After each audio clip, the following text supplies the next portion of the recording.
ধর্মনিরপেক্ষতার ভয়ঙ্কর থাবায় জ্বলছে এই নীল নকশার আকাশ। তুমি যদি না ঘুরে দাঁড়াও, কিভাবে থামবে মুসলিম উম্মার রক্তের বাতাস?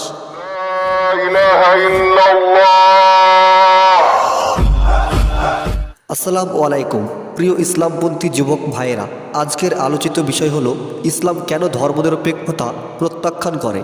ধর্মহীনতা, যা আমাদের দেশে ধর্মনিরপেক্ষতা নামে পরিচিত।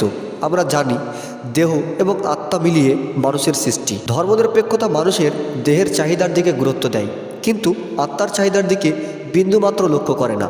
পাশ্চাত্যের ঐতিহাসিক, সামাজিক ও রাজনৈতিক পরিস্থিতির জন্য এই ধর্মনিরপেক্ষতা মতবাদটি সৃষ্টি হয়েছে, কিন্তু এটি আমাদের কাছে সম্পূর্ণ অজানা চিন্তাধারা ছাড়া কিছুই নয়। ধর্মনিরপেক্ষতা রাষ্ট্র থেকে ধর্মকে সম্পূর্ণ আলাদা করে ফেলে, যার ফলে ব্যক্তিতন্ত্র, জাতভেদ, বৈষম্য, বিভেদ, দলাদলি ইত্যাদির উন্মেষ ঘটে। এই মতবাদ নাস্তিকতা, পাশবিকতা, বিচ্ছিন্নতা, দুর্নীতি, প্রজন্মের বিনাশ ইত্যাদির প্রসার ঘটায়। ধর্মনিরপেক্ষতা আমাদেরকে তাদের বিবেক দিয়ে বুঝতে বাধ্য করে, যার ফলে আমরা নারী পুরুষের অবাধে মিলামেশাতে নিন্দা করি না। ফলে মুসলিম সমাজের চরিত্র ভেঙে পড়ে।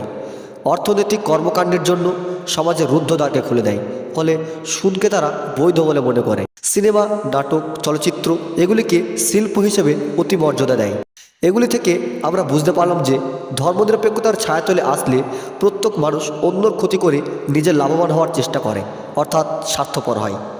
ধর্মনিরপেক্ষতা পাশ্চাত্য সমাজের সমস্যাগুলোকে আমাদের সমাজে টেনে আনে, যেমন পরকালকে অস্বীকার করা, যার ফলে মানুষ দুনিয়াকে বেশি মর্যাদা দিয়ে লোভ, স্বার্থ, অস্তিত্বের লড়াই ইত্যাদির জন্য তারা তাদের রবকে আস্তে আস্তে ভুলতে শুরু করে।